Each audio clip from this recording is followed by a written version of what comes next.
your first cloud flow using Power Automate.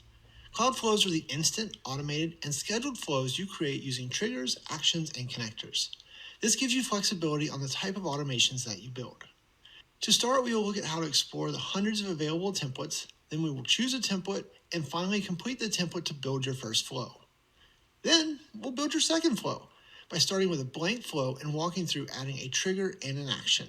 From there, you'll be ready to start building your own flows. To begin, let's switch over to a new blank browser tab. Click New tab here. And then let's enter https flow.microsoft.com. When you do this, you'll automatically be directed to the appropriate version of Flow for your particular region. And now you should have a similar page to what I have here. And so to begin with, what we're going to do is we're going to navigate over to templates. And after a moment, the templates load. And so here you can see that you can either scroll through and browse the hundreds of templates that are available, or if you want to do something specific, like maybe you want to send an email, you could do something like Outlook and then search. And so this is going to show you all of the different ones that have Outlook in them. So you can see there's some that are Outlook.com, some are Office 365 Outlook, so quite a variety here as well. Or maybe you want to change it more and say something like send email. And so once again, you see a litany of templates that have access to do the things that you want to do. For example, maybe you want to send an email when a new message is added in Microsoft Teams. So now we can select this template. Here you'll see different information about the template, so what connectors it's using, so Teams and Office 365 Outlook, a brief description, and it also shows you the connectors that are used, and it will show you the account that the connections are using. So here we could add additional ones, or if you've never connected to that data source before, you could walk through the quick connection for that. But in this case, we look good, so we're going to click on Continue. And after a few seconds, you'll be loaded into the Flow Studio where you can start to finish filling out the template. For example, it wants to know what team do you want. And if you click on the drop down here, this is going to show you all the teams that you have access to.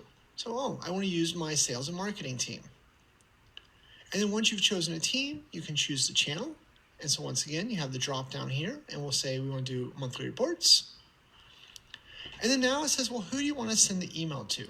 Well, for right now, just for testing, I'm going to send it to the account I'm logged in as, which is Alex. I'll start to type in Alex, and it will suggest people from our Office 365 Azure Active Directory users. And we'll click on Alex right here. And so now the email would go to Alex. The subject is pre-populated with just some text, new message on Microsoft Teams channel. And then in the body, we're using both a mixture of text, so message from, and then what this is called dynamic content. So dynamic content is things that Flow knows from previous actions. So when a new channel message is added, it already knew the display name. So if we delete this, we could just click in here and put our cursor in the same location. Over on the right, it's offering us the various dynamic content.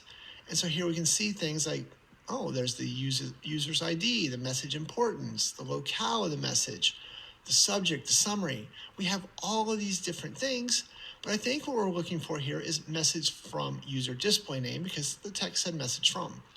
So we didn't have to change this, but it gives you an indication of how this would work if you wanted to manipulate what we were seeing there. And you're also going to see that dynamic content is going to be dependent on the actions or triggers, the steps that came before the action that you're in. So this particular one returns this data. Had we connected to Dataverse or to SharePoint or to Excel or any of the other hundreds of data sources, we would have seen different options available to us. But that all looks good. This will do exactly what we want now. We'll get a message every time someone posts a new chat inside of monthly reports. So now we can click on Save. And perfect, our flow is ready to go. So now we've created our first flow from a template. Now let's quickly look at how to create our second flow. To do that, we're going to click on Create. We're going to get a warning about leaving the page. No big deal. Say OK. And over here, we're going to make a flow similar to our previous one. So we call those automated flows because the trigger happens when data is changed. So we'll click on that. And we're going to skip the wizard for now. And so the first thing you need to know is that all flows start with triggers. So triggers are things that say, hey, flow, do your job.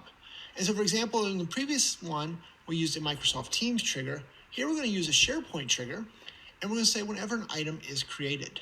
Now, just like before, you can see we have a drop down here. We can choose our site address, sales and marketing again. And then we can choose which list from that particular site, so the product list. So every time a new product is added, what do we want to do? We want to get an email. So now we're going to say new step. And so this is now going to add an action. So what do we want to happen? And so here we're going to choose Outlook. We're going to go with Office 365 Outlook. And then here in the search bar, we're just going to type in send. Oh, look, send an email. So this will allow us to use that action. And now, like just before, we're going to fill in the blanks. So who do we want to send it to? How about we'll send this one to Megan. So we'll search for Megan. Oh, there's Megan. For the subject, we'll say a new product is available. And then down here, we'll just give it the title. So we'll say title, so text, and then we'll use dynamic content again by looking over here on the right. So you can see we have different dynamic content because we used a different trigger. And these are all the fields available from our SharePoint list. So there's title right at the top. And there you go. So we have the beginnings of the same that we used earlier. Over here on the left, we're going to put in a name and we'll say alert Megan to a new product. And then over here on the right again, we'll say save. And just like that, we've built our second flow. Now keep in mind that we can continue to add as many actions as we want. We can connect to different data sources, different connectors. We can have branches and all types of conditions. There's a lot of things that you'll learn as you go further with flow, but this gets you started by understanding that all flows have a trigger to start and an action, one or more actions of what you want to do once it begins. And that's it. This flow is off and running, and you've created your first 2 flows. So now you're ready to learn more about flow so you can continue to automate your business processes.